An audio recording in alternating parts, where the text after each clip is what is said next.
दोस्तों, हमें जब भी कहीं पे खाता खुलवाना होता है तो हम अपने नज़दीकी ब्रांच में ही जाते हैं। हमें फ़र्क नहीं पड़ता है कि किस बैंक के ब्रांच है, लेकिन ऐसे में कभी कभी जो है ये महंगा पड़ जाता है। और अगर आपके भी खाते कुछ ऐसे बैंक्स में हैं जो कि हम आगे बताने वाले हैं, तो हो जाइए सावधान, क्योंकि कभी भी उन बैंकों पर लग सकता है बैन। अगर मैं बैन की बात कर ही रहा हूँ तो आपको बता दें कि पिछले एक सप्ताह में 10 से ज़्यादा बैंकों के ऊपर लिमिटेशंस लगा चुकी है आरबीआई। और पिछले एक महीने की बात करें तो 15 से 20 ऐसे बैंक होंगे जहाँ पर लिमिटेशंस लगाई गई है, यानी कि ना कोई डिपॉजिट कर सकता है, ना किसी को वो बैंक लोन दे सकती है, और कोई भी कस्टमर्स अपने पूरे पैसे नहीं निकाल सकता है। वहाँ पर लिमिट लगाई जाती है कि किस बैंक से कितना निकाला जाता है, बैंक के हालत को देखकर।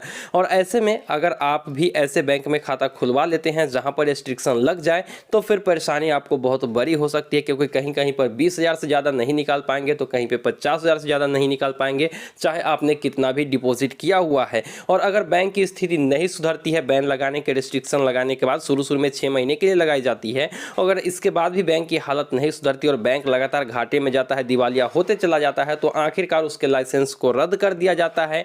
और मैक्सिमम कोई भी ग्राहक 5 लाख रुपए तक ही रिसीव कर सकता है उस बैंक से, क्योंकि डीआईसीजीसी की तरफ से 5 लाख रुपए जो है, मतलब 5 लाख रुपए तक जो है आपको मिल सकते हैं बैंकिंग बीमा के अनुसार। अगर 5 लाख से ऊपर है तो नहीं मिलेगा, अगर 5 लाख से नीचे है तो पूरे पैसे आपके सुरक्षित है।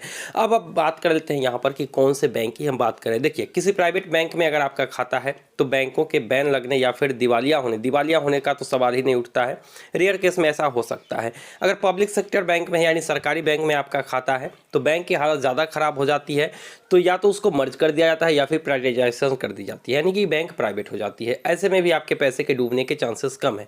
लेकिन अब बात करते हैं कि आखिर कौन से बैंक में आपके पैसे डूबने के चांसेस ज़्यादा हैं। तो जो पिछले 10 दिनों में, अगर मैं बात करूं पिछले 7 दिनों में 10 से 12 बैंक जिन पर बैन लगाए गए हैं, वो सारे बैंक है कोऑपरेटिव बैंक। जी हाँ दोस्तों, अगर आपका खाता किसी भी कोऑपरेटिव बैंक में है तो मेरी नज़र से वो सुरक्षित नहीं है बैंक, क्योंकि बहुत सारे बैंक, हालांकि ऐसा सारा कोऑपरेटिव बैंक नहीं है, लेकिन बहुत सारे कोऑपरेटिव बैंक, जैसा कि मैंने कहा आपको, उस पर बैन लगाया गया है। 6 महीने के लिए लिमिट लगा दी गई है पैसे के निकासी पे, बैंक को रेस्ट्रिक्ट कर दिया गया है लोन देने से, किसी भी तरह की नकदी जमा करने से। तो ऐसे में जो है आपको परेशानी हो सकती है। अगर किसी कोऑपरेटिव बैंक में आपका खाता है तो बैंक कभी भी बदतर हालात में जा सकते हैं और इस पर बैन लग सकता है। हालांकि लाइसेंस कैंसिल होने के चांसेस कम है, क्योंकि आरबीआई पहले 6 महीने तक का वक्त देती है, बैंकों के हालात को देखती है, और फिर भी अगर बैंक की हालात सही नहीं होती है तब जाके ये सब कदम उठाए जाते हैं। तो अगर मैं कुछ बैंकों की यहाँ पर बात करूँ जिस पर हाल ही में बैन लगाया गया है, तो 29 जुलाई पर दुर्गा कोऑपरेटिव अर्बन बैंक पर लगाया गया था विजयवाड़ा में बैन। वहीं पे अगर मैं बात करूँ अगले बैंक की, तो 29 जुलाई को ही जयप्रकाश नारायण नगरी सहकारी बैंक जो कि बासमत नगर में है, वहाँ पर बैन लगाई गई। 29 जुलाई को ही करमला अर्बन कोऑपरेटिव बैंक जो कि सोलापुर में है, वहाँ पर बैन लगाया गया। वहीं पर अगले बैंक की मैं बात कर लूँ तो उत्तर प्रदेश के 2 बैंक पर लगाया गया था जो कि कोऑपरेटिव बैंक थे, अर्बन कोऑपरेटिव बैंक था, और एक लखनऊ अर्बन कोऑपरेटिव बैंक, एक सीतापुर में था, तो उस पर बैन लगाया गया था। वहीं पे अगले बैंक की मैं बात कर लेता हूं तो अंजनगांव सुरजी नगर सहकारी बैंक लिमिटेड जो कि अमरावती में है।